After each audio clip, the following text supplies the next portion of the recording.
আমি আপনাকে জানাই যে সংসারের সবথেকে বড় ব্যক্তি হলেন তিনি, যার সাথে দেখা করলে আপনি নিজেকে ছোট মনে করবেন না। কোনো ব্যক্তি যিনি সবথেকে বেশি শক্তিশালী, আপনি যদি তার সামনে যান তাহলে উনি আপনার অন্তরের শক্তিকে বাইরে বের করে আনবে, আপনার অন্তরের লুকিয়ে থাকা শক্তিকে জাগ্রত করতে প্রেরণা প্রদান করবে। তিনি হলেন বড় ব্যক্তি, তিনি হলেন মহান ব্যক্তি। তিনি নন যিনি নিজের বল এবং ঐশ্বর্য দ্বারা আপনাকে তার সামনে ছোট প্রমাণ করবেন। এবং সেই জন্য মহাদেব আমার আরাধ্য হলেন আমার খুব প্রিয়। কারণ রাজা হোক বা ফকির, কেউ যদি ওনার সামনে যান তাহলে সে নিজেকে ছোট মনে করেন না। আপনিও যদি জীবনে অনেক বড় হতে চান তাহলে কাউকে কখনো নিজেকে ছোট মনে করতে দেবেন না। তার অন্তরে বড় হয়ে ওঠার প্রেরণা প্রদান করুন।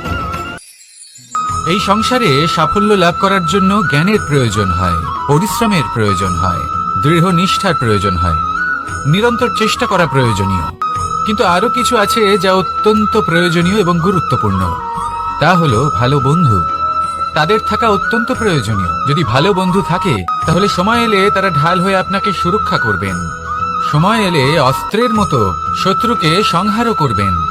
যদি তিনি জ্ঞানী হন, তাদের মধ্যে সদ্গুণ থাকে, তাহলে এই সব গুণ আপনার মধ্যেও প্রবেশ করবে। তাহলে সাফল্যের জন্য ভালো বন্ধু পাওয়া অত্যন্ত প্রয়োজনীয়।